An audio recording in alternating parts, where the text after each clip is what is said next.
Drama ஸ்டார்டிங்கில் ஒரு fight scene தான் ஆரம்பிக்குது. நம்ம ஹீரோ தான் காட்டுறாங்க. அவன் பேர் வந்து இதில் மார்க்கஸ். அவன் ஃப்ரெண்டு கூட உக்காந்து பேசிக்கிட்டு இருக்கான். அப்போ அவன் ஃப்ரெண்டுக்காரன் கேட்குறான், அங்கிள் ஷாம் உனக்காக ஒரு பொண்ணு வந்து செலக்ட் பண்ணியிருக்காரு, நீ தான் அவளை கல்யாணம் பண்ணிக்கணும்னு சொல்கிறான். அதுக்கு ஹீரோ இருந்துக்கிட்டு அதெல்லாம் என்னால் முடியாது, நான் கல்யாணமே பண்ணிக்க போகிறதுன்னு சொல்கிறான். உடனே ஃப்ரெண்டு இருந்துக்கிட்டு அந்த பொண்ணு வந்து கண்டுபிடிக்க அங்கிள் ஷாம் 8 வருஷமாக கஷ்டப்பட்டார். எல்லா ஜாதகத்தையும் பார்த்து உனக்கு பர்ஃபெக்டான மேட்சாக இருந்த ஒரு பொண்ணு தான் தேர்ந்தெடுத்திருக்காருன்னு சொல்கிறான். ஆனால் ஹீரோ இருந்துக்கிட்டு எனக்கு இன்ட்ரெஸ்ட் இல்லை, உனக்கு அவ்வளோ பிடிச்சிருந்தா நீயே கல்யாணம் பண்ணிக்கன்னு சொல்லிட்டு கலாய்க்கிறான். அதுக்கு ஃப்ரெண்டு இருந்துக்கிட்டு எத்தனை வருஷமா ஒரு பொண்ணும் கூட நீங்கள் டேட்டிங் பண்ணல, உன்னுடைய கேரக்டர் என்னன்னு புரியலன்னு சொல்லிட்டு கேட்குறான். அந்த நேரத்தில் ஹீரோ ஒரு பொண்ணு தான் பார்க்குறான். அதான் நம்ம கதையினுடைய ஹீரோயின். அவள் பேர் வந்து இதில் மில்லி. அவள் ஃப்ளைட் அட்டண்டர் கிட்ட, மேடம் ஃப்ளைட் ரொம்ப குலுங்குது, எனக்கு விண்டோ சீட்டு வேற கொஞ்சம் பயமாக இருக்குது, எனக்கு வேற ஏதாச்சும் சீட் அரேஞ்ச் பண்ணி தர முடியுமான்னு சொல்லிட்டு கேட்குறா. அதுக்கு ஃப்ளைட் அட்டண்டர் இருந்துக்கிட்டு முழு ஃப்ளைட்லேயும் ஒரே ஒரு சீட்டு தான் காலியாக இருக்குது, அதுவும் பிஸ்னஸ் கிளாஸ் சீட்டு, நீங்கள் விரும்பினா அங்கே போயிட்டு உட்காரலான்னு சொல்கிறாங்க. அதுக்கப்புறம் ஹீரோனி அந்த பிஸ்னஸ் சீட் பக்கமாக வரா. அவள் ஹீரோ பக்கத்தில் வரதை பார்த்து அவனுடைய ஃப்ரெண்டு கொஞ்சம் அலர்ட் ஆகுறான். அந்த நேரத்தில் ஹீரோனி வந்து ஹீரோவை பார்த்துமே உடனே அடையாளம் கண்டுபிடிச்சிடுறா. ஏன்னா கொஞ்ச நாளைக்கு முன்னாடி ஹீரோனி பர்ஸ் திருடி போயிடுச்சு. அந்த பர்ஸு அவளோட ஐடி கார்டும் பணமும் இருந்துச்சு. அதனால அவள் திருடனை துரத்திக்கிட்டே என்னோட கார்டை திருப்பி கொடுன்னு சொல்லிட்டு கத்திக்கிட்டே போயிருக்கா. ஆனால் அந்த திருடன் இருந்துக்கிட்டு அவன் மேலே கோபப்பட்டு மிரட்டுறான். அப்போதான் நம்ம ஹீரோ நடுவில் வந்து அந்த திருடன் கிட்ட இருந்த பர்ஸை வாங்கி ஹீரோனி கிட்ட கொடுக்குறான். ஹீரோவை பார்த்துமே அந்த திருடன் பயந்து அங்கிருந்து ஓடிடுறான். ஆனால் ஹீரோனி கூட நன்றி கூட சொல்ல முடியல. அதுக்குள்ளே ஹீரோ அங்கிருந்து கிளம்பிடுறான். இப்போ மறுபடியும் வந்து ஹீரோவை வந்து ஃப்ளைட்டில் பார்த்துமே ஹீரோனி வந்து ஷாக்காக இருக்குது. அந்த நேரத்தில் ஃப்ளைட்டு ரொம்ப குலுங்க ஆரம்பிக்குது. திடீர்னு பேலன்ஸ் தவறி ஹீரோனி வந்து ஸ்ட்ரைட்டாக ஹீரோ மேலே விழுந்துடுறா. எதிர்பாராத விதமாக 2 பேரும் கிஸ் பண்ணிக்கிறாங்க. அதை பார்த்த ஹீரோவுடைய ஃப்ரெண்டு எல்லாருமே ஷாக் ஆகுறாங்க. ஹீரோயினி உடனே எழுந்து நின்று வெக்கப்பட்டு சாரின்னு சொல்லிட்டு மன்னிப்பு கேட்க ஆரம்பிக்கிறா. ஆனால் அதுக்குள்ளே ஃப்ளைட்டு இன்னும் மோசமாக குலுங்குது. ஹீரோனி வந்து பாவம் மறுபடியும் பேலன்ஸ் தவறி போயிட்டு ஹீரோ மேலேயே விழுந்துடுறா. இந்த முறை ஸ்ட்ரைட்டாக ஹீரோ வந்து கட்டி பிடிச்சிடுறா. பயத்தில் அவனை இறுக்கமாக கட்டி பிடிக்கிறா. ஹீரோ வந்து அவளை அமைதிப்படுத்துகிற மாதிரி மெதுவாக ஆறுதல் சொல்கிறான். அந்த நேரத்தில் ஃப்ளைட் அட்டெண்டர் வந்து இப்போ வந்து ட்ரூ பேலன்ஸ் முடிஞ்சிடுச்சு, இனிமேல் பிரச்சனை இல்லைன்னு சொல்லிட்டு அறிவிக்கிறாங்க. உடனே ஹீரோனி வெக்கத்தோடு எழுந்து நின்று வேகமாக போயிட்டு தனியாக ஒரு சீட்டில் உக்காந்துடுறா. அதை பார்த்த ஹீரோ ஃப்ரெண்டுக்காரன் இருந்துக்கிட்டு உன்னோட முதல் கிஸ்ஸை இவ திருடித்தாலேன்னு சொல்லிட்டு கலாய்க்கிறான். அதே நேரம் ஹீரோனி மனசுக்குள்ள இது என்னுடைய முதல் கிஸ்ன்னு தானே சொல்லிட்டு யோசிக்கிறா. கொஞ்ச நேரம் கழிச்சு அவனுடைய ஃபர்ஸ்ட்ல இருந்து ஒரு மோதிரத்தை எடுக்கிறா. அந்த மோதிரத்தை அவளே டிசைட் பண்ணியிருக்கா. அதை ஹீரோ கிட்ட கொடுத்து நடந்ததுக்காக மன்னிச்சுக்கோங்க, இது என்னுடைய மன்னிப்பு பரிசை ஏற்றுக்குங்கன்னு சொல்கிறான். உடனே அவன் ஃப்ரெண்டுக்காரன் இருந்துக்கிட்டு நீ யாருக்கு இந்த மோதிரத்தை கொடுக்குறேன்னு தெரியுமான்னு சொல்ல ஆரம்பிக்கிறான். ஆனால் அவன் நெக்ஸ்ட் எதுவுமே சொல்லாமல் ஹீரோ வந்து அந்த மோதிரத்தை வாங்கிக்கிறான். அன்னைக்கு நைட்டு ஹீரோனி அவளுடைய ஃப்ரெண்டுக்காரையை பார்க்க ஒரு பெரிய பார்ட்டிக்கு வரா. அவளுடைய ஃப்ரெண்டு இப்போ இவ்வளோ தூரம் என்னை பார்க்க வந்திருக்கா, கொஞ்ச நாள் இங்கே தங்கிட்டு போ, உனக்கு காலேஜ் லீவ் தானேன்னு சொல்கிறான். அதுக்கு ஹீரோனி ரொம்ப சந்தோஷமா வா, இவ்வளோ பெரிய இடத்துக்கெல்லாம் நான் இது வரைக்கும் வந்ததே இல்லைன்னு சொல்லி சுற்றி பார்த்து ரசிக்கிறா. அதுக்கப்புறம் அவளுடைய ஃப்ரெண்டு வந்து ஒரு ட்ரிங்க்ஸ் கொடுக்குறா. அதுக்கு ஹீரோனி வாழ்க்கையிலே முதல் தடவையாக குடிக்கிறா. குடிச்சுதான் கொஞ்சம் கசப்பாக இருக்குன்னு முகத்தை சுழிக்கிறா. அதை பார்த்து அவளுடைய ஃப்ரெண்டு வந்து அப்படியெல்லாம் குடிக்கக்கூடாது, என்னை பாரு இப்படி தான் குடிக்கணும்னு சொல்லி ஒரே மூச்சில் அந்த ட்ரிங்க்ஸை காலி பண்ணிடுறா. ஹீரோனி இன்னொரு தடவை அந்த ட்ரிங்க்ஸை குடிச்சிட்டு ஆமாம் இப்போ ரொம்ப கொஞ்சம் பெட்டராக இருக்குன்னு சொல்கிறா. அதுக்கப்புறம் அவளோட ஃப்ரெண்டுக்காரி இருந்துக்கிட்டு நான் ரெஸ்ட் ரூமுக்கு போயிட்டு வரேன்னு சொல்லிட்டு கிளம்புறேன். அந்த நேரத்தில் ஹீரோ வந்து அவங்க ஃப்ரெண்டும் கூட இருக்கான். அங்கே ஒரு ஃபேக் ஐடி கார்டு கொண்டு வந்து இதில் ஏதாச்சும் ஒரு ஐடி வந்து சூஸ் பண்ணிக்கோ, அதுக்கப்புறம் நீ இந்த நாட்டிலே தங்கலாம், எந்த பிரச்சனையும் இருக்காதுன்னு சொல்கிறான். ஹீரோவும் அதில் ஒரு ஐடி வந்து சூஸ் பண்ணிக்கிறான். அதுக்கப்புறம் அவனோட ஃப்ரெண்டுங்க வந்து வாடா கொஞ்சம் போயிட்டு என்ஜாய் பண்ணலான்னு சொல்லிட்டு கூட்டிகிட்டு போகிறான். இதுக்கிடையில் அந்த பாரில் ஹீரோனியோடைய ஃப்ரெண்டுக்காரியே சில ரவுடிங்க மாதிரி பசங்க வந்து தொந்தரவு பண்ண ஆரம்பிக்கிறாங்க. அவள் பயந்து தன்னை காப்பாற்றினு சொல்லிட்டு கத்துறா. அந்த சத்தம் கேட்டு ஹீரோனி அங்கே ஓடி வரா. என்னுடைய ஃப்ரெண்டை விடுங்கடான்னு சொல்லிட்டு கோபமாக சொல்கிறா. அதுக்கு அந்த பசங்க இந்த பொண்ணை விட இந்த பொண்ணு ரொம்ப க்யூட்டாக இருக்காளேன்னு சொல்லிட்டு கேலி பண்ணுறாங்க.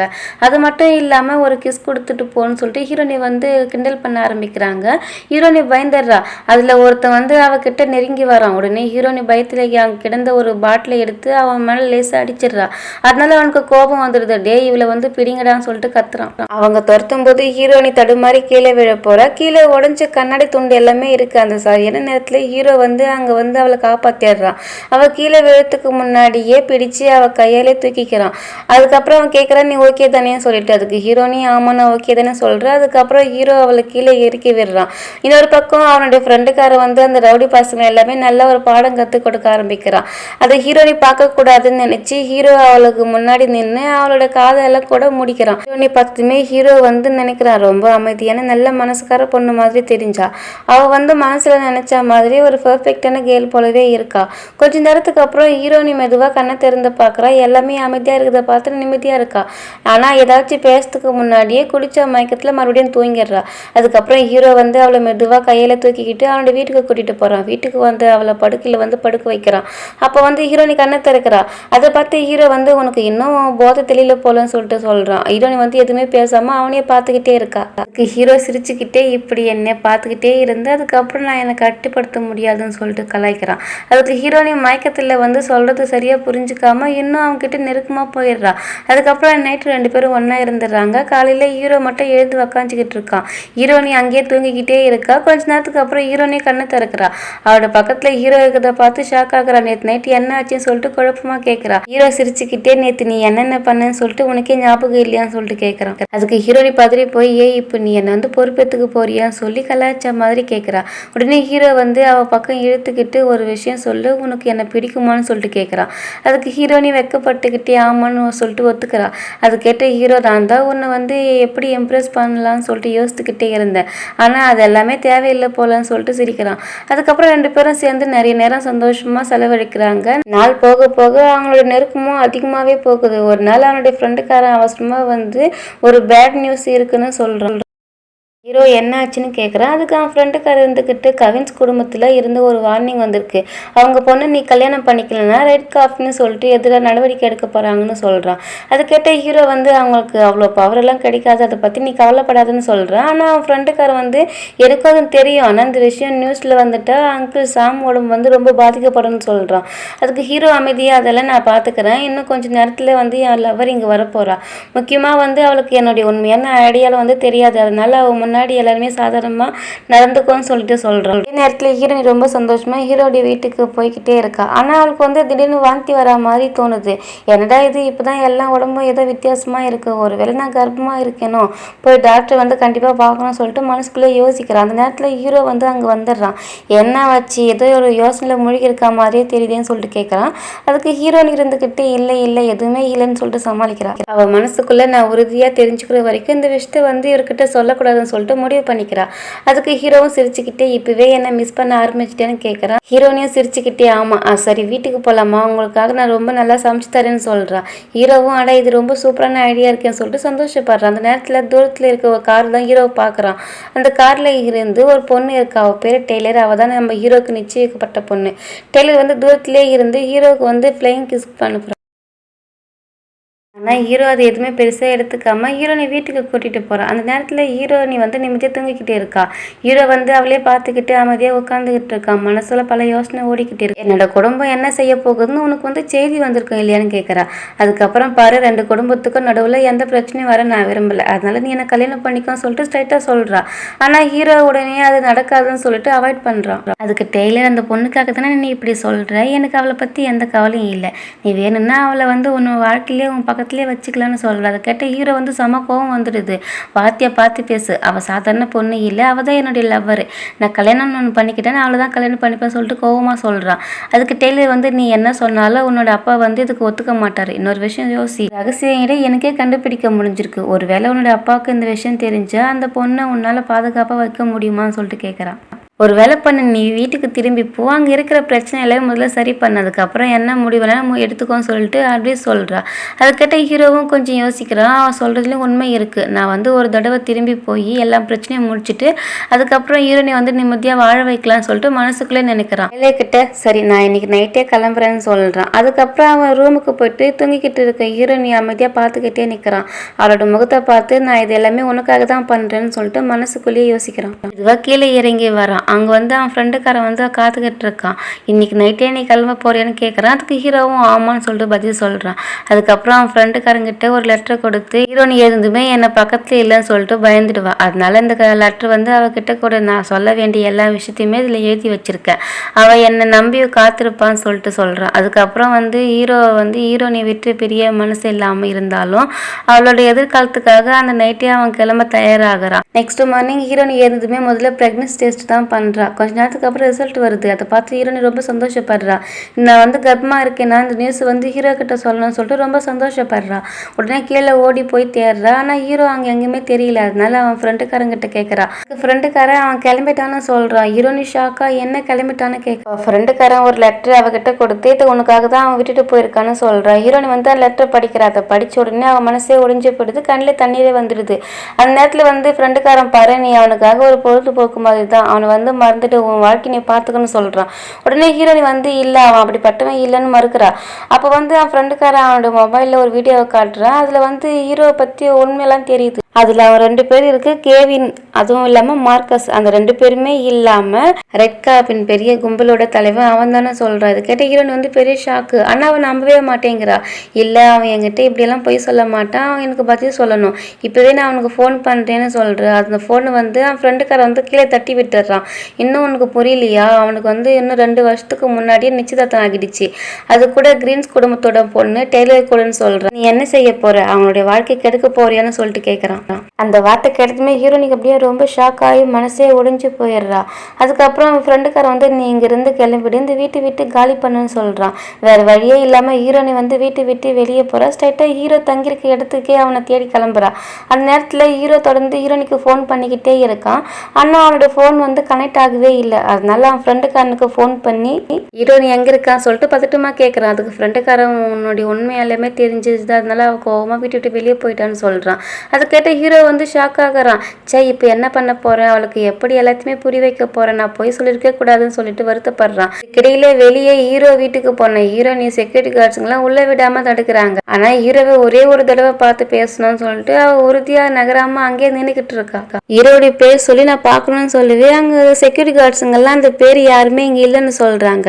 அதுக்கப்புறம் ஹீரோனி இருந்துக்கிட்டு இல்லை அவர் என்னுடைய லவர்னு சொல்கிற. அதை கேட்ட செக்யூரிட்டி கார்ட்ஸுங்கெல்லாம் நம்பிக்கையே வரல. அதான் சரி நீங்கள் இருந்து போங்க சொல்லிட்டு அவளை வெளியே போக சொல்கிறாங்க. ஆனால் ஹீரோனி வந்து தொடர்ந்து அங்கேயே பேசிக்கிட்டே இருக்கா. அந்த சத்தம் கேட்ட டெய்லர் வந்து அங்கே வந்துடுறா. ஹீரோனி பார்த்ததுமே இவளுக்கு எவ்வளோ தைரியம் இருந்தால் இது வரைக்கும் வந்துட்டேன்னு சொல்லிட்டு மனசுக்குள்ளே நினைக்கிறா. ஹீரோனி டெய்லர் பார்த்த உடனே தயவு செஞ்சு எனக்கு ஹெல்ப் பண்ணுங்க, ஒரே ஒரு தடவை வந்து நான் மார்க்கஸை பார்க்க விரும்புகிறேன்னு கெஞ்சிரா. ஆனால் டெய்லர் இருந்துக்கிட்டு ஆளுக்கு ஒரு அறிய கொடுக்குறா. நான் அவனோட வருங்கால வைஃப், என்னோட ஆள் மேலே உனக்கு எப்படி ஆசை வந்துச்சுன்னு கோபமாக கேட்குறா. அதுக்கு ஹீரோனி எழுதுக்கிட்டே இல்லை எனக்கு இதை பற்றி எதுவுமே தெரியாது, தயவு செஞ்சு ஒரு தடவை அவனை பார்க்க விடுங்கன்னு சொல்கிறா. ஆனால் டெய்லர் வந்து இன்னொரு தடவை அவளை அறிஞ்சிட்டு அவனை அவமானப்படுத்த ஆரம்பிக்கிறா. அது மட்டும் இல்லாமல் இவளுக்கு நல்ல பாடம் கற்று தரணும்னு சொல்கிற. அதுக்கடையில் 2 சின்ன பசங்க ஓடி வராங்க. அம்மா அப்பா எங்கன்னு கேட்குறாங்க. அதுக்கு டெய்லர் இருந்துக்கிட்டு கொஞ்ச நேரத்துக்கு வந்துடுவார், நீங்கள் உள்ளே போங்கன்னு சொல்கிறா. அது கேட்ட ஹீரோனி வந்து ஷாக்காக அந்த குழந்தைங்களே பார்க்குறா. அவள் மெதுவாக உங்கள் அப்பா பேர் மார்க்கஸான்னு சொல்லிட்டு கேட்குறா. அதுக்கு குழந்தைங்களும் ஆமான்னு சொல்லிட்டு தலையாட்டுறாங்க. அது கேட்ட ஹீரோனியோட மனசே இன்னும் உடஞ்சி போயிடுது. தண்ணீர் வடிச்சுக்கிட்டே அழ ஆரம்பிக்கிறா. குழந்தைங்க உள்ளே போனதுக்கு அப்புறம் டெய்லர் அந்த சூழ்நிலை வந்து பயன்படுத்திக்கிறா. அவள் ஹீரோனியை பார்த்து இப்போ பார்த்தியா அவங்க என்னோட குழந்தைங்க, எங்களோட கல்யாணம் பேருக்கு மட்டும் இல்லை இங்கே இருக்கிற எல்லாருக்குமே எங்களுடைய உறவு நல்லா தெரியும்னு சொல்கிறா. இது கேட்டு ஹீரோனி முழுசாக நொறுங்கியே போயிடுறா. அப்போ அவளுக்கு ஹீரோ தன்னை ஏமாத்திட்டான்னு சொல்லிட்டு எண்ணம் தான் வருது. அவளால் எதுவுமே பேச முடியாமல் அமைதியாக நிற்கிறா. அதை பார்த்து டெய்லர் இன்னும் மோசமாக நடந்துக்கிறா. செக்யூரிட்டி கார்ட்ஸ் கிட்ட வந்து இவளுக்கு ஒரு நல்ல பாடம் கற்றுத்தாங்கன்னு சொல்கிறா. சில நேரத்தில் ஹீரோனி மயங்க கீழே விழுந்துடுறா. அந்த நேரத்தில் ஹீரோ அங்கே வந்துடுறான். ஹீரோனி அந்த நிலையில் பார்த்ததும் பதறி போகிறான். உடனே அவளை எழுப்ப முயற்சி பண்ணுறான். ஆனால் அவன் மயக்கத்திலே இருக்கிறதுனால எழுந்துக்கவே மாட்டா. அதனால அவன் வந்து கையில தூக்கிக்கிறா. அதை பார்த்து டெய்லர் வந்து நீ என்ன பண்ணிக்கிட்டு இருக்க, உனக்கு தெரியாதா, நீ அவளை கல்யாணம் பண்ணிக்க முடியாதுன்னு சொல்கிறா. உடனே ஹீரோ இருந்துக்கிட்டு கோபமாக இப்போவே என் கண்ணு முன்னாடி இருந்து போயிடு, இல்லைன்னா நான் உன்னை சும்மா விட மாட்டேன்னு சொல்லிட்டு வார்னிங் கொடுக்குறான். அதை சொல்லிட்டு ஹீரோனியை உள்ளே கூட்டிகிட்டு போகிறான். உடனே டாக்டர் வந்து சிகிச்சை ஆரம்பிக்கிறாங்க. கொஞ்ச நேரம் கழித்து டாக்டர் வெளியே வந்ததுமே மற்றபடி பிரச்சனை எதுவும் இல்லை ஆனால் கழுத்தில் ரொம்ப அதிகமாக காயம் இருக்குது, அதனால சில காலம் அவங்களால பேச முடியாதுன்னு சொல்கிறான். அதை கேட்டு ஹீரோக்கு ரொம்பவே கஷ்டமாகிடுது. அவன் மனசுக்குள்ளே எப்படியாவது ஹீரோனிக்கு குரலை திரும்பி கொண்டு வரணும்னு சொல்லிட்டு முடிவு பண்ணுறான். டெய்லர் கிட்ட கோபமாக பேசிய ஹீரோவை பார்த்து அவங்க அப்பா இருந்துக்கிட்டு கத்துறாரு. அந்த பொண்ணை விட்டுடு, அவள் யாருன்னே தெரியாது, நீ அவளை கல்யாணம் பண்ணிக்கிட்டா நம்ம குடும்ப மரியாதை என்ன ஆகணும்னு கேட்குறாரு. உடனே ஹீரோ இருந்துக்கிட்டு கோபமாக மரியாதையா, உங்கள் மரியாதை எங்கே போச்சு, நீங்கள் உங்கள் ஒய்ஃபை விட்டுட்டு வேற ஒரு பொண்ணு கூட போனப்போ சொல்லிட்டு ஸ்ட்ரைட்டாக கேட்குறான். அதை கேட்ட அவங்க அப்பா கோபத்தில் கேட்குறாரு, என்கிட்ட இப்படி பேச உனக்கு உரிமை இல்லைன்னு சொல்லிட்டு கத்துறாரு. ஆனால் ஹீரோ வந்து பின்வாங்க மாட்டான். அவன் ஸ்ட்ரைட்டாக கேட்குறான், ஒரு விஷயம் உங்களுக்கு இன்னும் புரியல போல, இப்போ வந்து ரெட் காப்பினுடைய தலைவன் வந்து நான் தான், நம்ம விதிப்படி தலைவர் வந்து சொல்கிறது எல்லாருமே கேட்கணும், அதுக்கு நீ ஒன்றும் விதிவிலக்கு இல்லைன்னு சொல்லிட்டு உறுதியாக சொல்கிறான். அது கேட்டால் இல்லை அங்கிருந்து எல்லாருமே ஹீரோயினுமே அமைதியாக போயிடுறாங்க. ஏன்னா ஹீரோ வந்து இனிமேல் சாதாரண உறுப்பினர் இல்லை, அதிகாரம் முழுக்க அவன் கையில் தான் இருக்குது. நாட்கள் வந்து வேகமாக கடக்க ஆரம்பிக்குது. ஹீரோ மறுபடியும் ஹீரோனியோடைய குரலை மறுபடியும் சரி செய்யணும்னு சொல்லிட்டு என்னத்தை அவன் கைவிடவே இல்லை. இப்படியே சில வாரங்கள் கடந்தே போகுது. ஹீரோனி கண்ணை மெதுவாக திறக்கிறா. கண்ணை விழிச்சதுமே அவளோட பக்கத்தில் ஹீரோ உட்காந்துருக்கிறத பார்க்குறா. அதுதான் உடனே ஹீரோனி மெதுவாக உட்கார வைக்கிறான். எங்கேயாச்சும் வலிக்குதா, உடம்பு இப்போ எப்படி இருக்கு, நீ ஓகேயா இருக்கியான்னு சொல்லிட்டு கவலையாக கேட்குறான். ஆனால் ஹீரோனி வேற ஒரு விஷயத்த மட்டும்தான் நினச்சிக்கிட்டே இருக்கா. என்னோட குழந்தை எதுவுமே ஆகலையான்னு சொல்லிட்டு மனசுக்குள்ளேயே பதட்டப்படுறா. ஹீரோ வந்து பார்த்ததுமே இவனுக்கு இன்னும் நான் கர்ப்பமாக இருக்கிறேன்னு தெரியாதுன்னு நினைக்கிறா. அதை அவன்கிட்ட சொல்ல முயற்சி பண்ணுறா. ஆனால் அவள் வாயிலிருந்து ஒரு சத்தம் கூட வரல. அப்போதான் ஏதோ பெரிய பிரச்சனை இருக்குன்னு சொல்லிட்டு அவளுக்கு புரிய வருது. உடனே பயம் அதிகமாகுது. நேரத்தில் ஹீரோ வருத்தத்தோடு என்னை மன்னிச்சுட்டு உன்னை முழுசாக காப்பாற்ற முடியல, அதனால தான் நீ உன்னுடைய குரலை இழந்துட்டேன்னு சொல்கிறான். அதை கேட்ட ஹீரோனி ரொம்ப சோகமாகிடுறா. ஆனால் அதை விட அவளோட மனசில் கோபம் தான் அதிகமாக இருக்குது. ஹீரோ என்கிட்ட இவ்வளோ பெரிய பொய்யை சொல்லியிருக்கான், சாதாரண மனுஷன் சொல்லி உண்மையை வந்து மறைச்சிட்டான். அது மட்டும் இல்லாமல் அவனுக்கு ஏற்கனவே குழந்தையும் மனமே இருக்காங்கன்னு நினச்சி உள்ளுக்குள்ளவே கொதிக்கிறா. இதுக்கடியில் ஹீரோ மறுபடியும் மன்னிப்பு கேட்குறான். நீ என்னை தேடி இவ்வளோ தூரம் வந்திருக்க, அப்படின்னா இன்னும் என்னை காதலிக்கிறியான்னு கேட்குறான். அவன் மெதுவாக வந்து முழுசாக குணமாகிடு. அதுக்கப்புறம் நான் உன்னுடைய ஊருக்கே வந்துடுறேன், நம்ம 2 பேரும் சேர்ந்து வாழலாம், இனிமேல் எப்பவுமே தனியாக இருக்க வேண்டியதே இல்லைன்னு சொல்லிட்டு சரியானு கேட்குறான். ஆனால் ஹீரோனி வந்து அவன் சொல்கிற எந்த வார்த்தையுமே உண்மையாக தோணலை. இப்போ வந்து அவளுக்கு ஹீரோ மேலே இருக்கிற நம்பிக்கை முழுசாக உடைஞ்சு போயிருக்கு. அவன் பேசுகிற ஒவ்வொரு வார்த்தையும் பேசிக்கிட்டே இருந்தாலும் மனசுக்குள்ளே மட்டும் இவனோட ஒரு வார்த்தை கூட இனிமேல் நம்பவே முடியாதுன்னு சொல்லிட்டு ஹீரோவே கோபமாக பார்த்துக்கிட்டே இருக்கான். திடீர்னு ஹீரோக்கு ஒரு அறையை கொடுக்குறா. ஹீரோ வந்து ஷாக்காக இருந்தாலும் எதுவுமே சொல்லாமல் அமைதியாக நிற்கிறான். அதுக்கப்புறம் அவன் மருந்து எடுத்துக்கிட்டு வந்து இதை குடிச்சிட்டு உடம்பு சீக்கிரமாக சரியாகிடுன்னு சொல்கிறான். ஆனால் ஹீரோன் வந்து அந்த மருந்தை வாங்கி ஸ்ட்ரைட்டாக கீழே தூக்கி எரிஞ்சிடுறா. மறுபடியும் பேச முயற்சி பண்ணுறா. ஆனால் அவள் வாயிலிருந்து ஒரு சத்தம் கூட வரல. அது உணர்ந்து அவளும் பயந்து ஒன்றும் பதட்டம் அதிகமாகுது. ஹீரோ உடனே அவளை சமாதானப்படுத்தி கட்டி பிடிக்க முயற்சி பண்ணுறா. ஆனால் ஹீரோனி வந்து கோவத்திலே இருக்கிறதுனால அவனுக்கிட்ட இருந்து தள்ளி விட்டு முயற்சி பண்ணுறா. கடைசியில் ஹீரோனிக்கு ஒரு பொருளை எடுத்து அவன் தலையிலே அடிச்சிடுறா. அதுக்கப்புறம் ஹீரோ கோவப்படாமல் உனக்கு எவ்வளோ கோபமோ எவ்வளோ அடியோ அடிச்சுக்கோ, ஆனால் தயவு செஞ்சு என்னை மன்னிச்சிட்டுன்னு சொல்லிட்டு கெஞ்சிறான். அதுக்கப்புறம் ஒரு பேப்பரும் பெண்ணும் கொடுத்து உன்னால் பேச முடியல, அதனால என்ன சொல்லணுமோ இதில் எழுதுன்னு சொல்கிறான். ஹீரோனி உடனே அந்த பேப்பரை பெரிய எழுத்தால நான் உன்னை வெறுக்கிறேன்னு சொல்லிட்டு எழுதுறான். அதை படித்த ஹீரோக்கு மனசே நொறுங்கி போகுது. அவன் சோகத்தோடு நான் உங்ககிட்ட எல்லா உண்மையும் சொல்லியிருக்கணும்னு நினச்சேன், சரியான நேரம் கிடைக்கல, உண்மை தெரிஞ்சால் நீ பயப்படுவேன்னு சொல்லிட்டு நினச்சேன். முதல்ல இங்கே இருந்த பிரச்சனை எல்லாமே சரி பண்ணிவிட்டு அதுக்கப்புறம் உங்ககிட்ட வந்து எல்லாத்தையுமே சொல்லணும்னு சொல்லிட்டு நான் பிளான் பண்ணேன். ஆனால் இவ்வளோ பெரிய பிரச்சனை ஆகிடும்னு சொல்லிட்டு நான் கனவுல கூட நினைக்கலன்னு சொல்கிறான். ஆனால் ஹீரோனி வந்து அவனோட பேச்சு எதுவுமே கேட்க ரெடியாக இல்லை. மறுபடியும் ஒரு பேப்பரை எடுத்து எழுதுறா. உன்னோட பிரேக்கப் வேணும், நமக்குள்ளே எல்லாமே முடிஞ்சிருச்சுன்னு சொல்கிறா. அதை பார்த்து ஹீரோ இன்னும் சோகமாக்கிறா. அந்த நேரத்தில் அசிஸ்டன்ட் உள்ளே வந்து சார் உங்களை வந்து டெய்லர் மேடம் பார்க்கணும்னு சொல்கிறாங்கன்னு சொல்கிறான். அதை கேட்ட ஹீரோ வந்து அவகிட்ட போய் சொல்லு, எனக்கு அவளை பார்க்க விருப்பமே இல்லைன்னு சொல்கிறான். இருந்து போக சொல்லுன்னு சொல்லிட்டு கடுமையாக அவன் பற்றி சொல்கிறான். அந்த அசிஸ்டன்ட் இருந்துக்கிட்டு சார் டெய்லர் விஷயம் இல்லை, குழந்தைங்க ஏதோ ஆகிடுச்சான், அவசரமாக உங்களை கூப்பிட்றாங்கன்னு சொல்கிறான். அதை கேட்ட ஹீரோ வந்து பதறி போகிறான். உடனே ஹீரோனியை பார்த்து நான் கொஞ்சம் நேரத்தில் வந்தேன்னு சொல்லிட்டு அவசரமாக கிளம்புறான். இங்கே இருக்கிற இடத்துக்கே போயிட்டு என்னாச்சு எல்லாரும் ஓகேவான்னு சொல்லிட்டு கேட்குறான். ஆனால் குழந்தைங்க வந்து ஆச்சரியமாக எங்களுக்கு எதுவுமே ஆகலை, நாங்கள் நல்லா தான் இருக்கணும்னு சொல்கிறாங்க. அதை கேட்ட ஹீரோ வந்து இது டெய்லருடைய வேலைன்னு சொல்லிட்டு புரிஞ்சுக்கிறான். டெய்லர் உடனே குழந்தைங்க உள்ளே அனுப்பிடுறான். அவங்க போனதுக்கு அப்புறம் ஹீரோ கோபமாக வந்து என்னோட குழந்தைங்கள உன்னோட நாடகத்துக்கு பயன்படுத்துறதை நிறுத்துன்னு சொல்லிட்டு கத்துறான். அங்க வேலை செய்யறவங்க கிட்ட இவளை வெளியே அனுப்புங்கன்னு சொல்றான். டெய்லர் அங்கிருந்து கிளம்புற. அந்த நேரத்துல ஃப்ரெண்டுக்கார அங்க வரான். அவன் இருந்துகிட்டு டெய்லர் ஏன் இவ்வளவு கோபமா வெளியே போறான்னு கேட்கறான். அதை கேட்டு முடித்துக்குள்ள ஹீரோ ஸ்ட்ரைட்டா போயிட்டு அவனுக்கு ஒரு மூஞ்சில குத்து விடுறான். ஃப்ரெண்டுக்கார வந்து ஷாக்கா நிற்கிறான். அப்போ வந்து ஹீரோ கோபமா உன்னாலதான் என் லவருக்கு இப்படி ஆயிடுச்சு, நான் உங்ககிட்ட அவளை பார்த்துக்க சொல்லி சொன்னேன், ஆனா நீ என்ன பண்ணன்னு கேட்கறான். உடனே ஃப்ரெண்டுக்கார நான் வந்து விரும்பி எதுவுமே செய்யல, டெய்லரும் உங்க அப்பாவும் தான் என்னை கட்டாயப்படுத்தினாங்க, நான் செஞ்சது வந்து என்னோட விருப்பத்தினால இல்லைன்னு சொல்லிட்டு அவன் பதில் சொல்றான். ஆனா ஹீரோக்கு இன்னும் கோபம் குறையில. ஹீரோனி குரல திரும்பி வரலன்னா நீயும் தான் பொறுப்பு, இதை மறந்துடாதுன்னு சொல்லிட்டு வார்னிங் கொடுக்குறான். அதை கேட்ட ஃப்ரெண்டுக்காரன் பதறி போய் ஹீரோனிக்கு என்ன ஆச்சுன்னு கேட்கறான். அப்போ ஹீரோ நடந்தது எல்லாமே சொல்றான். டெய்லர் தான் காரணம், அவளுக்கு கடுமையாக காயம் ஏற்பட்டுச்சு, இப்போ அவளால் பேச முடியலன்னு சொல்றான். அதை கேட்ட ஃப்ரெண்டுக்காரன் அதிர்ச்சியோடு சேர்ந்து குற்ற உணர்ச்சியும் வருது. ஹீரோனியை பார்க்க போறான். அங்கே போய் அவனோட நிலைமை பார்த்துமே அவன் மனசே ரொம்ப கஷ்டப்படுது. இவ்வளோ பெரிய விஷயம் நடக்க நான் தான் காரணமா சொல்லிட்டு வருத்தப்படுறான். ஃப்ரெண்டுக்காரன் ஹீரோனி கிட்ட சொல்கிறான், நான் அப்பவே சொன்னேன் இல்லை இந்த குடும்பத்திலேருந்து தூரமாக இருன்னு சொல்லிட்டு, அதுக்கப்புறம் எதுக்கு நீங்கள் வந்தேன்னு கேட்குறான். அதுக்கு ஹீரோ நீ நோட்டில் எழுதி காட்டுறா, இதுக்கெல்லாம் காரணம் நான் தான், எல்லாம் தப்பு என்னோடது தான் சொல்லிட்டு சொல்கிறா. அவளுக்கு அங்கேருந்து கிளம்பணும் போல தோணுது. ஆனால் வெளியே போக முயற்சி பண்ணும்போது டெய்லர் அவளோட வழி மறிச்சு நிற்கிறா. அதுக்கப்புறம் கேலி பண்ணிக்கிட்டே உன் அம்மா உனக்கு ஒரு நல்ல பழக்கம் எதுவுமே சொல்லி கொடுக்கலையா, கல்யாணம் ஆன ஆம்பளைங்களை தேடி போகிறது தப்புன்னு தெரியாதுன்னு சொல்லிட்டு அவமானப்படுத்துகிறா. ஏற்கனவே உடலாலும் மனசாலும் கஷ்டப்பட்டுக்கிறது நம்ம ஹீரோனி பயந்து அமைதியாக நிற்கிறா. ஆனால் டெய்லர் விடாமல் உன்னால தான் என் குடும்பம் பிரிய போகுது. அந்த சின்ன குழந்தைங்க என்ன நினைப்பாங்க தெரியுமா? நீ அவங்க அப்பாவை அவங்ககிட்டே இருந்து பிரிச்சுட்டேன்னு நினைப்பாங்க சொல்லி அவள் அப்படியே குற்ற உணர்ச்சிக்குள்ளே தள்ளுறா. அந்த நேரத்தில் ஹீரோ அங்கே வந்துடுறான். ஹீரோனியை பார்த்ததுமே டெய்லர் மறுபடியும் உன்னை தொந்தரவு பண்ணலையான்னு கவலையாக கேட்குறான். அதுக்கப்புறம் டெய்லர் நடிப்போடு ஐயோ இல்லை, நான் அவகிட்ட சும்மா மன்னிப்பு கேட்க தான் வந்தேன், முன்னாடி கொஞ்சம் ஓவராக நடந்துக்கிட்டேன்னு சொல்கிறான்.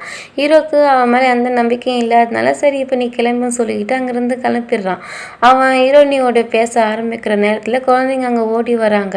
அப்போ இவங்க யாருன்னு சொல்லிட்டு ஹீரோனியை காட்டி கேட்குறாங்க. அதுக்கு ஹீரோ சிரிச்சுக்கிட்டே இவங்க தான் நான் ரொம்ப அதிகமாக கவலைப்படுற ஒரு முக்கியமான நபர்னு சொல்கிறான். அதை கேட்டு ஹீரோனி ரொம்ப ஒரு நிமிஷம் அமைதியாக அவனே பார்க்குறா. ஏன்னா இவ்வளோ நடந்ததுக்கப்புறம் ஹீரோ அவளை எவ்வளோ முக்கியம் நினைக்கிறான்னு சொல்லிட்டு அவளுக்கு புரிய ஆரம்பிக்குது. ஹீரோ அப்படி சொன்னதுமே அந்த குழந்தைங்க சந்தோஷமாக சிரிச்சுக்கிட்டு அங்கேருந்து ஓடி போகிறாங்க. அவங்க போனதுக்கப்புறம் ஹீரோனிக்கிட்ட அந்த குழந்தைங்க பற்றி உண்மையாக சொல்ல ஆரம்பிக்கிறான். ஆனால் ஹீரோனி அவனை நிறுத்தி எனக்கு ஏற்கனவே தெரியும்னு சொல்லிட்டு சைகை காட்டுறா. அதுக்கப்புறம் ஹீரோ நான் உனக்கு பிடிச்ச சாப்பாடு எல்லாமே சமைச்சிருக்கேன்னு சொல்கிறான். உடனே ஹீரோ எனக்கா சொல்லிட்டு கையாலே கேட்குறா. ஹீரோவும் சிரிச்சுக்கிட்டே ஆமாம், நான் இது வரைக்கும் வேறு யாருக்காகவும் சமைக்கவே இல்லை, உனக்காக தான் சமைப்பிச்சிருக்கேன்னு சொல்கிறான். அதுக்கப்புறம் 2 பேருமே டைனிங் டேபிள் உட்காந்து சாப்பிட்றாங்க. அந்த நேரத்தை ஹீரோனி முன்னாடி கொடுத்த மோதிரத்தை காட்டி இந்த மோதிரம் ஞாபகம் இருக்கான்னு கேட்குறான். ஹீரோனியும் தலையாட்டிக்கிட்டே ஆமான்னு சொல்கிறா. எனக்கு இன்னொரு வாய்ப்பு கொடுக்க முடியாதா, என்னை மன்னிக்க முடியாதான்னு சொல்லிட்டு கேட்குறான். ஆனால் ஹீரோனி மனசுக்குள்ளே நான் யாரோட குடும்ப வாழ்க்கையும் கெடுக்கக்கூடாது, அந்த குழந்தையும் அவன் ஒய்ஃபும் என்ன தப்பு பண்ணாங்கன்னு நினைக்கிறா. அதனால அவள் அவாய்ட் பண்ணிட்டு அங்கேருந்து கிளம்ப போகலான்னு முயற்சி பண்ணுறான். அதை பார்த்து ஹீரோக்கும் வருத்தம் பதட்டமாக ஏற்படுது. அவளை நிறுத்த முயற்சி பண்ணுறான். ஆனால் ஹீரோனி விலகியே இருக்க முயற்சி பண்ணுறான். அப்போ தான் ஹீரோக்கு அவனோட செயல் தப்பாக போகுது. ஹீரோனி கோவத்தில் வெளிப்படுத்துகிறா. உடனே ஹீரோ சுயநனுக்கு சாரி, நான் இப்படி நடக்கக்கூடாதுன்னு சொல்லிட்டு மன்னிப்பு கேட்குறான். அவளை அமைதிப்படுத்த முயற்சி செய்யும்போது நீ என்னை விட்டு போயிடுவேன்னு தான் எனக்கு ரொம்ப பயமாக இருக்குன்னு மனசில் இருந்த கவலை எல்லாமே சொல்கிறான். கொஞ்ச நேரம் கழிச்சு 2 பேருமே நடுவில் இருந்த பதட்டம் கொஞ்சம் குறைய ஆரம்பிக்குது. ஒரு நாள் ஹீரோ அவனுடைய ரூமில் இருக்கும்போது ஃப்ரெண்டுக்கார முக்கியமான நியூஸோடு வரான். ஒரு டாக்டர் கண்டுபிடிச்சிருக்கேன், அவர் இப்போ ரிட்டையர் ஆகிருக்காரு, மலை பகுதியில் தான் தனியாக வாழ்கிறாராம். ஹீரோனி குரலில் மீட்டு இருக்க திறமை அங்கே இருக்குன்னு சொல்லிட்டு எல்லாருமே சொல்கிறாங்க. அது கேட்ட ஹீரோ உடனே சரி என்ன அவர்கிட்ட கூட்டிகிட்டு போன்னு சொல்கிறான். ஆனால் அவனோட ஃப்ரெண்டுக்காரன் அது ரொம்ப கஷ்டமான வழி, அது கார் கூட போகாது, மலை நீயே தான் ஏறணும்னு சொல்லிட்டு வார்னிங் கொடுக்குறான். ஆனால் ஹீரோ எதுவுமே கேட்கல, ஹீரோனிக்காக எதுவும் செய்வேன்னு சொல்லிட்டு உறுதியாக சொல்கிறான். நெக்ஸ்ட் டே அந்த கஷ்டமான மலை பாதையில் ஏற ஆரம்பிக்கிறான். பாதை ரொம்ப கஷ்டமாக இருந்தாலும் அவனோட உடல் ரொம்ப பாதிக்கப்படுது. இருந்தாலும் கைவிடாமல் மேலே போய் அந்த டாக்டரை சந்திக்கிறான். ஆனால் அங்கேயே களைப்பில் மயங்கி விழுந்துடுறான். ஹீரோ மறுபடியும் கண் திறந்து பார்க்குறப்ப 4 நாள் கடந்து போயிடுது. அவனோட ஃப்ரெண்டுக்கார அவனை பார்த்து உன் கையில் இருந்த மருந்து நாங்கள் ஹீரோனுக்கு கொடுக்க ஆரம்பித்தோம், இப்போ அவளால் பேச முடியுதுன்னு சொல்கிறான். அது கேட்ட ஹீரோ ரொம்பவே சந்தோஷப்படுறான். உடனே ஹீரோனிக்கு என்னுடைய விஷயம் எதுவுமே சொல்லலையான்னு சொல்லிட்டு கேட்குறான். அதுக்கு அவன் இல்லை எதுவுமே சொல்லலன்னு சொல்லிட்டு பதில் சொல்கிறான். அதுக்கப்புறம் ஹீரோ ஸ்ட்ரைட்டாக ஹீரோனியை பார்க்க போகிறான். ஹீரோனி அமைதியாக நின்றுக்கிட்டே இருக்கா. ஹீரோ அவளை பார்த்த உடனே உணர்ச்சி வசப்பட்டு கட்டி பிடிக்கிறான். அப்போ ஹீரோனி மெதுவாக மார்க்கெட்னு சொல்லிட்டு அவன் பேரை கூப்பிடுறான். இத்தனை நாளைக்கு அப்புறம் அவளோட வாயிலிருந்து அவனுடைய பேரை ஹீரோக்கு ரொம்ப சந்தோஷமாக அவனோட கண்ணில் கூட சந்தோஷம் தெரியுது. அதுக்கப்புறம் ஹீரோனி அவகிட்ட பேச ஆரம்பிக்கிறா. ஹீரோவை பார்த்து எனக்கு குரல் திரும்பி வந்துட்டா என்னை போக விடுவேன்னு சொல்லிட்டு எனக்கு வாக்கு கொடுத்துருந்தேன், இப்போ என்னை விடுன்னு சொல்கிறா. அதுக்கு ஹீரோ சோகமாக என்னை விட்டு இவ்வளோ சீக்கிரமாக போகணும் உனக்கு அவ்வளோ ஆசையான்னு சொல்லிட்டு கேட்குறான். ஹீரோனி அமைதியாக பாரு, உனக்கு வருங்கால வைஃப் இருக்கா, உன்னோட வாழ்க்கை நல்லபடியாக இருக்குது, அதனால என்னை போக விடுன்னு சொல்கிறா. உடனே ஹீரோ எனக்கு டெய்லர் மேலே காதலே இல்லை, அவளை நான் எப்பவுமே கல்யாணம் பண்ணிக்க மாட்டேன்னு சொல்கிறான். ஹீரோனி மனசுக்குள்ளே இவன் இன்னும் போய் சொல்லிக்கிட்டே இருக்கான், காதலே இல்லைன்னு சொல்கிறான். ஆனால் அவனுக்கு 2 குழந்தைங்க கூட இருக்காங்கன்னு நினைக்கிறான். அதனால அவளோட கோபம் இன்னும் அதிகமாகுது. அவள் திரும்பி நடக்க ஆரம்பிக்கிறான். அதை பார்த்து ஹீரோ அவசரமாக அவளோட கையை பிடிக்கிறான். ஹீரோனி நின்னாலும் அவனை பார்க்கவே மாட்டேங்கிறான். அந்த நேரத்தில் ஹீரோ திடீர்னு அவன் முன்னாடி தரையில் மண்டிக்கிட்டு உட்காடுறான். தயவு செஞ்சு போக்காத, நான் உன்னை இழக்க விரும்பலன்னு கெஞ்சுறான். ஹீரோனி ஷாக்கா எழுந்திரி என்ன பண்ணுறா சொல்லிட்டு சொல்கிறா. ஏன்னா எல்லாரும் மதிக்கிற பெரிய ரவுடி நம்ம முன்னாடி மண்டிக்கிட்டு கெஞ்சுறான்னு சொல்லிட்டு அவள் எதிர்பார்க்கவே இல்லை. ஹீரோனி நீ என்ன பண்ணிக்கிட்டு இருக்க எழுந்திரின்னு சொல்கிறா. ஆனால் ஹீரோ அவளோட கையை பிடிச்சிக்கிட்டே தயவு செஞ்சு நீ விட்டுட்டு போக்காத, உன்னை இழக்க நான் தயாராக இல்லைன்னு கெஞ்சுறான். அதுக்கிட்ட ஹீரோனிக்கு மனசு உருகிடுது. அவள் கண்ணில் கூட தண்ணி வர ஆரம்பிக்குது. ஆனால் ஹீரோ சமாதானப்படுத்தி மறுபடியும் அங்கேருந்து கிளம்ப முயற்சி பண்ணுறான். ஆனால் ஹீரோ விடவே மாட்டேன்ற மாதிரி இல்லை நான் உன்னை விட மாட்டேன், மாட்டேன் சொல்லிட்டு சொல்கிறான். அந்த நேரத்தில் ஹீரோனி அவளை கண்ட்ரோல் பண்ண முடியாமல் நான் கர்ப்பமாக இருக்கேன்னு சொல்லிடுறான். அது கேட்ட ஹீரோ ஒரு நிமிஷம் ஷாக் ஆனாலும் அடுத்த நிமிஷமே அவன் சந்தோஷப்படுறான். அவனோட முகத்தில் மகிழ்ச்சி ரொம்பவே தெரியுது. அந்த நேரத்தில் வந்து ஹீரோவுடைய அப்பாவும் டெய்லரும் அங்கே வராங்க. கர்ப்பம் பற்றி விஷயம் கேட்டதுமே ஹீரோவுடைய அப்பா ரொம்ப சந்தோஷமாக நம்ம குடும்பத்துக்கு வாரிசு கிடைச்சிட்டான்னு சொல்கிறாரு. ஆனால் டெய்லர் வந்து அது பிடிக்கல. அவள் உடனே இது முடியாத விஷயம், இவர் என்ன தான் கல்யாணம் பண்ணிப்பேன்னு சொன்னீங்க, அது மட்டும் இல்லாமல் இந்த குழந்தை இவரோட குழந்தை தான் என்ன ஆதாரம் இருக்குன்னு கேட்குறா. அது கேட்ட ஹீரோக்கு செம கோவம் வந்து வார்த்தையை பார்த்து பேசு, இந்த குழந்தை என்னோட தான்னு சொல்கிறான். அதுக்கு அவனோட அப்பா ஹீரோனியை பார்த்து உண்மையை சொல்லு, இந்த குழந்தை என்னோட பையன் குழந்தையான்னு சொல்லிட்டு கேட்குறாரு. அந்த கேள்வி கேட்ட ஹீரோனி அமைதியாக நிற்கிறா. அவன் மனசுக்குள்ளே நான் இப்போ உண்மையை சொன்னால் இவன் என்னை எப்பவுமே போக விட மாட்டான், அவன் இங்கேயே என்னை வச்சுப்பான்னு சொல்லிட்டு அவன் குடும்பத்துக்கு எந்த பிரச்சனையும் வரக்கூடாதுன்னு யோசிக்கிறா. நல்லாவா உண்மையை மறைச்சிட்றான். இல்லை இந்த குழந்தை அவரோட குழந்தை இல்லைன்னு போய் சொல்கிறான். அதை கேட்ட ஹீரோ ஷாக்காக அவளே பார்த்துக்கிட்டே நிற்கிறான். அவன் ஏன் இப்படி சொன்னான்னு சொல்லிட்டு அவனுக்கே புரியாமல் போகுது. நீ போய் சொல்கிற, எனக்கு எல்லாம் உண்மை தெரியும்னு உறுதியாக சொல்கிறான். ஆனால் டெய்லர் உடனே அவள் உண்மையெல்லாம் சொல்லிட்டாள், இன்னும் என்ன பிரச்சனைன்னு சிரிச்சுக்கிட்டே பேசுகிறா. அந்த நேரத்தில் ஹீரோனி வந்து நான் போய் சொல்லலை, யூனிவர்சிட்டியில் என் கிளாஸ்மேட் ஒருத்தன் இருக்கான், அவனோட தான் நான் ஒன்றா இருந்தேன்னு சொல்லிட்டு சொல்கிறான். அதை கேட்ட ஹீரோவுடைய அப்பா எடுத்துட்டு ரொம்ப கோவப்படுறாரு. ஆனால் ஹீரோ வந்து இதெல்லாமே நம்ப முடியல. ஹீரோனி திருப்பும் நீ நம்பினாலும் சரி இல்லைனாலும் சரி பாய் ஃப்ரெண்ட் இருக்கா, இந்த குழந்தை அவனோட தான் சொல்லிட்டு அங்கிருந்து கிளம்பிடுறா. ஹீரோ உடனே அவள் பின்னாடியே ஓடுறான். ஆனால் டெய்லர் வந்து அவளை தடுத்து உனக்கு என்ன பைத்தியமா, அவள் எல்லாத்தையுமே சொல்லிட்டாலேன்னு சொல்கிறான். ஹீரோடைய அப்பா அவளை விட்டுட்டு அவளுக்கு ஏற்கனவே வேற ஒருத்தங்க கூட குழந்தை சுமக்கிறா, நீ உன்னோட வாழ்க்கையை பாருன்னு சொல்கிறான். அதை கேட்டு ஹீரோ வந்து மனசை உடைஞ்சு நிற்கிறான். அந்த நேரத்தில் ஹீரோனை வீட்டு விட்டு வெளியே போகிறப்போ திடீர்னு சில பேர் வந்து அவளை கடத்திடுறாங்க. அவளோட போராட்டத்தில் நீங்கள் என்ன பண்ணுறீங்க, என்னை விட்டுடுங்கன்னு கத்துறான். ஆனால் அப்புறமா தான் தெரிய வருது இது எல்லாமே இந்த டெய்லருடைய பிளான் தான் சொல்லிட்டு. ஹீரோனி வந்து டெய்லரை பார்த்து நான் உன்னோட லைஃப்பில் இருந்து போயிருந்தான்னு நினச்சேன், அதுக்கப்புறம் ஏன் இது எல்லாமே கேட்குறேன். அதுக்கப்புறம் அவள் இருந்துக்கிட்டு சிரிச்சுக்கிட்டே எனக்கு வந்து ரிக்ஸ் எடுக்க பிடிக்காது, அதனால உன்னை எல்லாரும் பார்க்கறதுக்கு முன்னாடி ஒரு இடத்துக்கு அனுப்ப போகிறேன்னு சொல்லிட்டு சொல்கிறான். அவளோட சிரிப்பில் ரொம்ப பயமுறுத்துகிற மாதிரியே இருக்குது. ஹீரோனி பயந்துக்கிட்டே தயவு செஞ்சு எனக்கு எதுவுமே பண்ணாத, என்னை விட்டுன்னு சொல்லிட்டு கெஞ்சிடான். ஆனால் டெய்லர் வந்து ஏற்கனவே முடிவு பண்ணிட்டா, அவளோட மனசு மாறவே இல்லை. அதே நேரத்தில் வந்து டெய்லர் வந்து ஹீரோ கிட்ட போயிட்டு ஹீரோனி இந்த ஊரை விட்டே போயிட்டான்னு சொல்லிட்டு போய் சொல்லிடுறா. அதை கேட்ட ஹீரோ ரொம்பவே மனசு ஒடிஞ்சு போயிடுறான். அவள் இறந்துட்டேன்னு சொல்லிட்டு நம்ப ஆரம்பிக்கிறான். நெக்ஸ்ட்டு வந்து டெய்லர் ஹீரோனியை ரெடி பண்ணி எங்கேயோ கூட்டிகிட்டு வரா. அவளை வந்து நல்லா அலங்காரம் பண்ணி ரெடி பண்ணுங்கன்னு சொல்கிறா. ஹீரோனி ரொம்ப பயத்தோடு என்னை விட்டுடுங்க, தயவு செஞ்சு என்னை விட்டுங்கன்னு சொல்லிட்டு கத்துறா. ஆனால் யாருமே கேட்கல. அவளை கட்டாயப்படுத்தி காரில் ஏற்றிக்கிட்டு ஒரு பெரிய இடத்துக்கு கூட்டிகிட்டு வராங்க. இன்னொரு பக்கம் வந்து ஹீரோ காரில் போய்கிட்டே இருக்கான். அப்போ சாலையில் போன ஒரு காரை பார்த்துட்டு அவனுக்கு சந்தேகம் வருது. உடனே அவன் அசிஸ்டண்ட்டுக்கு கால் பண்ணி ஹீரோனி உண்மையாகவே இந்த ஊரை விட்டு போயிட்டாலான்னு சொல்லிட்டு செக் பண்ண சொல்கிறான். கொஞ்ச நேரம் பார்த்து சார் அவங்க வந்து இந்த ஊரை விட்டு போகலை, கடைசியாக டெய்லர் கூட தான் பார்த்துருக்காங்கன்னு தகவல் வருது. அதை கேட்ட ஹீரோ வந்து எல்லாமே புரிஞ்சிடுது. அப்போ இது எல்லாமே டெய்லர் ஒரு கார் தான், ஹீரோனி வந்து அதுக்குள்ளே தான் இருக்கான்னு சொல்லிட்டு உறுதியாக சொல்கிறான். உடனே அவன் காரை திருப்பி வேகமாக புறப்படுறான். அந்த நேரத்தில் வந்து டெய்லர் ஹீரோனியை ஒரு பெரிய இடத்துக்கு கூட்டிட்டு வரா. அங்க நிறைய பேர் இருக்காங்க. ஹீரோனி பார்த்துமே எல்லாருமே அவளை ஆர்வமா பார்க்க ஆரம்பிக்கிறாங்க. அதை பார்த்து டெய்லர் சிரிச்சுக்கிட்டே இன்னைக்கு சிறப்பு நிகழ்ச்சி உங்களுக்காக கொண்டு வந்திருக்கேன்னு சொல்ல ஆரம்பிக்கிறா. டெய்லர் கூட்டிட்டு வந்த இடம் வந்து ஒரு பார்ட்டி மாதிரி இருக்கு. அவளோட கிளைண்ட் எல்லாருமே சந்தோஷமா இதை எப்படி எங்களை ஹாப்பியா பண்ணுவான்னு நல்லா தெரியும் இல்லைன்னு சொல்றா. ஆனா அது வந்து ஒரு ஆள் கண்டினியூ ஹீரோனியை பார்த்துக்கிட்டே இருக்கான். ஹீரோனி ரொம்ப பயத்தோடு நிற்கிறா. அங்க எல்லாருமே அவளை நோக்கி வர ஆரம்பிக்கிறாங்க. அந்த நேரத்துல திடீர்னு ஹீரோ வந்து அங்க வந்துடுறான். அவன் கோவத்தோட ஹீரோனியை காப்பாற்றி இழுத்துக்கிட்டு வெளியே கூட்டிட்டு போறான். அந்த பார்ட்டி ஒரு அலங்கோலம் ஆயிடுது. டெய்லர் வந்து புரிஞ்சிடுது இப்போ வந்து ஹீரோனி தப்பிக்க முடியாதுன்னு சொல்லிட்டு. ஹீரோ உடனே ஹீரோனியை ஒரு ரூமுக்குள்ளே கூட்டிகிட்டு போயிட்டு அவள் கண்ணை கட்டி வர்றான். பின்னாடி வெளியே வந்து அவங்கள பயங்கரமாக அடித்து அவங்களுக்கு ஒரு பாடம் கற்றுக் கொடுக்குறான். அங்கே எல்லாருமே ஓடிடுறாங்க. ஹீரோனி வந்து தூக்கிக்கிட்டு வீட்டுக்கு கொண்டு வரான். வீட்டுக்கு கொண்டு வந்து ஹீரோனி ரொம்ப பயத்தோடு இருக்கா. என் குழந்தைக்கு ஓகே தானே சொல்லிட்டு கேட்குறா. டாக்டரை செக் பண்ணிவிட்டு பயப்பட தேவையில்லை, குழந்தைங்க எதுவுமே ஆகலைன்னு சொல்கிறாரு.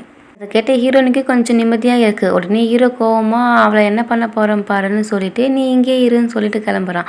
அந்த நேரத்தில் டெய்லர் அவருடைய அப்பா கூட ஹீரோவுடைய வீட்டுக்கு வரான். ஹீரோவுடைய அப்பா கூட அவங்க பக்கம்தான் மன்னிப்பு கேட்குற மாதிரி இருக்கான். அந்த நேரத்தில் வந்து ஹீரோ அங்கே வந்து நிற்கிறான். அவன் சைலண்ட்டாக ஒரு சிக்னல் கொடுக்குறான். அவனுடைய செக்யூரிட்டி கார்ட்ஸுங்களுமே துப்பாக்கி எடுக்கிறாங்க. டெய்லர் வந்து ஷாக்காக நிற்கிறா. அவளோட அப்பாவும் இங்கே என்ன நடக்குதுன்னு சொல்லிட்டு கத்துறாரு. டெய்லர் சிரிச்சுக்கிட்டே அந்த பொண்ணுக்காக எங்களோட எதிரியாக நிற்கிறேன்னு கேட்குறா. அதுக்கு ஹீரோ இருந்துக்கிட்டே நீ என்னை கேள்வி கேட்க வேண்டிய அவசியம் உனக்கு கிடையாது, நான் தான் லீட், இனிமேல் நான் சொல்கிறது தான் இங்கே எடுப்படும், இனிமேல் உங்கள் ஃபேமிலி கூட இருக்கிற எல்லா பிஸ்னஸ் டீலுமே நான் கேன்சல் பண்ணுறேன், அதோட உங்கள் குடும்பத்துக்கு இனிமேல் எந்த சம்மந்தமும் இல்லைன்னு சொல்லிட்டு அவன் வந்து வார்னிங் கொடுக்குறான். அவன் அசிஸ்டண்ட்டுக்கிட்ட வந்து இவங்க எல்லாருமே வெளியே அனுப்புங்க, இந்த வீட்டுக்கு இனிமேல் அவங்க வரக்கூடாதுன்னு சொல்லிட்டு சொல்கிறான். நெக்ஸ்ட் டே வந்து ஹீரோ ரூமுக்கு வந்தப்போ ஹீரோனி அங்கே இல்லை. டேபிள் மேலே ஒரு லெட்டர் இருக்குது. அதை திறந்து வந்து பார்த்தப்போ ஹீரோயின் எழுதியிருக்கா, நான் இந்த ஊரை விட்டே போகிறேன், நான் எனக்குன்னு புதுசாக ஒரு வாழ்க்கை தொடங்க போகிறேன்னு. அதை படிச்சதுமே ஹீரோ ரொம்பவே அமைதியாகிறான். ஆனால் அந்த அமைதிக்குள்ளே ஒரு பெரிய சந்தேகமே இருக்குது. அவன் மனசுக்குள்ளே ஹீரோயின் இவ்வளோ சீக்கிரமாக என்னை விட்டுட்டு போக காரணம் என்ன, நான் அவகிட்ட என்னுடைய ஐடென்டிட்டியை மறைச்சது தான் காரணமாக இருக்காது, இன்னுமே ஏதோ இருக்குன்னு சொல்லிட்டு நினைக்கிறான். உடனே அவன் அசிஸ்டன்ட் கிட்ட சொல்கிறான், சிசிடிவி ஃபுட்டேஜ் எடுத்துட்டு வா, இங்கே வந்த நாளில் இருந்து நடந்தது எல்லாமே முழுசாக செக் பண்ணணும், டெய்லர் வந்து ஏதாச்சும் அவளை ஹார்ட் பண்ணியிருக்காளான்னு சொல்லிட்டு கண்டுபிடிக்கணும். கொஞ்ச நேரத்துலேயே சிசிடிவி வீடியோவும் கிடைக்குது. அதை பார்த்து ஹீரோ வந்து முழுசாக தெரிஞ்சுக்கிறான், டெய்லர் தான் ஆரம்பத்துலேருந்தே ஹீரோனி போய் சொல்லியிருக்கான்னு. ஹீரோ வந்து ஏற்கனவே 2 குழந்தை இருக்குன்னு சொல்லிட்டு அதனால தான் ஹீரோனி அவன் தப்பாக புரிஞ்சுக்கிட்டு அவன்கிட்ட இருந்து விலகிட்டான்னு சொல்லிட்டு அவன் வந்து உடனே ஹீரோனி இருக்கிற இடத்துக்கே கிளம்புறான். ஸ்ட்ரைட்டாக ஹீரோனி இருக்கிற இடத்துக்கே போயிட்டு அவளுடைய வீட்டு கதவை வந்து தட்டுறான். ஹீரோனி கதவை திறக்கிறா. ஹீரோ நான் கிட்ட ஒரு விஷயத்த சொல்லணும்னு சொல்கிறேன், ஆனால் அதுக்குள்ளே ஹீரோனியை வந்து நானும் உங்ககிட்ட ஒருத்தரை இன்ட்ரடியூஸ் பண்ணி வைக்கணும்னு சொல்கிறான். உள்ளே இருந்து ஒரு ஆளை கூட்டிகிட்டு வரா. இதான் நான் சொன்னவர், நான் தான் என்னோட குழந்தை வந்து அம்மாவாக போகிறேன்னு சொல்கிறேன். அதை கேட்ட ஹீரோ வந்து முழுசாக உடைஞ்சு போகிறான். எதுவுமே பேச முடியாமல் அப்படியே நின்றுடுறான். அந்த நொடியே வந்து கதவு மூடிடுது. ஆனால் உண்மை என்னன்னா அந்த ஆள் வந்து ஹீரோனியோட ஃப்ரெண்டோட பாய் ஃப்ரெண்டு தான். இது அவனுடைய பிளான் தான். ஹீரோனி அவள் குழந்தைக்காக தான் ஹீரோ விட்டு விலகி இருக்கணும்னு சொல்லிட்டு அவள் போய் சொன்னான். கதவு முடிந்ததுக்கப்புறம் ஹீரோனி மெதுவாக அவள் குழந்தைய பார்த்து என்னை வெறுக்காதீங்க, நான் உங்கள் அப்பாவுடைய வாழ்க்கையை காப்பாற்றணும் தான் இதை பண்ணேன்னு சொல்லிட்டு நினைக்கிறான். இன்னொரு பக்கம் ஹீரோ ரொம்ப சோகமாக காரில் போயிடுறான். அதே நேரத்தில் ஒரு ஆள் வந்து யாரோ ஒருத்தனுக்கு தகவல் கொடுக்குறான். இப்போ வந்து ஹீரோ தனியாக இருக்கான், அவன் கூட ஒரு அசிஸ்டன்ட் மட்டும்தான் இருக்கான், இப்போ தான் சரியான டைம்னு சொல்கிறான். ஹீரோ வீட்டுக்கு வந்ததுமே முழுசாக உழைஞ்சி போயிருக்கான். அவன் மனசில் ஒரே வலி. ஹீரோனி வந்து நினச்சிக்கிட்டே கண்டினியூ ட்ரிங்க்ஸ் பண்ணுறான். அவன் என்கிட்ட இருக்க மாட்டாளான்னு சொல்லிட்டு திரும்ப திரும்ப புலம்புறான். ஹீரோனி ஃபோன் பண்ணிக்கிட்டே இருக்கான். ஹீரோனி ஃபோன் எடுக்கணும்னு நினைக்கிறா, ஆனால் யாரோடைய வாழ்க்கையும் கெடுக்கக்கூடாதுன்னு நினச்சி எடுக்கல. இருந்தாலும் அவளுக்கு உள்ளுக்குள்ளே ரொம்ப வலி தான். அந்த நேரத்தில் வந்து ஹீரோ அவன் ஃப்ரெண்டுக்காரன் வந்து அவனுடைய நிலைமையை பார்த்து கவலைப்படுறான். அவன் ஸ்ட்ரைட்டாக ஹீரோனியை பார்க்க போகிறான். ஹீரோனியோடைய காருக்கு முன்னாடி நின்று தயவு செஞ்சு என் ஃப்ரெண்டை விட்டுறாதுன்னு சொல்கிறான். அது கேட்ட ஹீரோனி ரொம்ப கோவமாக அவனுக்கு ஏற்கனவே குழந்தை இருக்காங்க, எனக்கு இதில் எந்த சம்மந்தமே வேண்டான்னு சொல்கிறா. அதை கேட்டு அவன் ஃப்ரெண்டுக்காரன் ஷாக்காக உண்மை சொல்ல ஆரம்பிக்கிறான். இது உண்மை இல்லை, ஹீரோவுக்கு வந்து குழந்தையே இல்லை. அவன் உங்ககிட்ட சொல்ல வந்த உண்மை என்னன்னா டெய்லருக்கும் அவனுக்கும் கல்யாணமே நடக்கல, அந்த 2 குழந்தையுமே அவன் அனாதை ஹாஸ்பிட்டல் தான் எடுத்து வளர்த்தான். இதை கேட்ட ஹீரோனி வந்து பெரிய ஷாக் ஆகுது. அவளுக்கு அப்படியே தலை சுற்றுற மாதிரி ஆகிடுது. ஃப்ரெண்டுக்காரன் ரொம்ப வருத்தமாக நான் அன்றைக்கே உங்ககிட்ட எல்லா விஷயத்தையும் சொல்லியிருந்தா இப்படி நடந்திருக்காது, என்ன மன்னிச்சிடுன்னு சொல்கிறான். ஹீரோன் வந்து அப்படியே நின்றுறான். உள்ளுக்குள்ளே ரொம்ப சந்தோஷம், ஹீரோ உண்மையிலேயே என்ன தான் காதலிக்கிறான்னு சொல்லிட்டு புரிஞ்சுக்கிறான். ஹீரோவை பார்க்கறதுக்கு வீட்டுக்கு ஓடி போகிற வழியில் அவளுக்கு ஒரு விஷயம் தான் தோணுது, இந்த குழந்தைக்கு அப்பா ஹீரோ தான் சொல்லணும்னு சொல்லிட்டு. அதனால அவளுக்கு ஒரு ஐடியா வருது, ஹீரோ வந்து ஃபோன் பண்ணி இங்கே வர வைக்கலாமேன்னு சொல்லிட்டு ஹீரோவுக்கு வந்து ட்ரை பண்ணுறா. அதுக்கு ஹீரோ இருந்துக்கிட்டு நீ அங்கேயே இரு, நான் வரேன்னு சொல்கிறேன். அந்த அவசரத்தில் வந்து காரில் ஏறுறேன். ஆனால் காரில் ஏற்கனவே எதிர்பாராத மாதிரி டெய்லருடைய ஆட்களை வந்து தத்தை ரெடி பண்ணியிருக்காங்க. ஹீரோனி போய்கிட்டே இருக்கும்போது திடீர்னு அந்த காரோட விபத்து நடக்குது. ஹீரோனி வந்து பதறி போயிட்டு ஹீரோ காருக்கு ஓடுறா. அங்கே சிக்கியிருக்கிற அவனை வெளியே எடுக்க சொல்லிட்டு முயற்சி பண்ணுறேன், ஆனால் முடியல. ஹீரோ வந்து மெதுவாக கண்ணை திறந்து எனக்கு தெரியல நீ என்னை காதலிக்கிறே இல்லையான்னு, ஆனால் நான் உன்னை வந்து மட்டும்தான் காதலிச்சேன்னு சொல்கிறான். ஹீரோனி அழுதுகிட்டே பயப்படாத, உனக்கு எதுவுமே ஆகாதுன்னு சொல்கிறேன். அந்த நிமிஷம் வந்து கார் தீப்பிடிக்க ஆரம்பிக்குது. ஹீரோனி எதுவுமே செய்ய முடியாமல் அப்படியே நின்றுடுறா. அந்த நேரத்தில் ஃப்ரெண்டுக்காரனும் அங்கே வந்துடுறான். அந்த பார்த்துமே அவனும் மனசு உடைஞ்சு போயிடுறான். ஹீரோனி அழுதுகிட்டே ஹீரோ இல்லாத நானும் வாழ மாட்டேன்னு சொல்கிறா.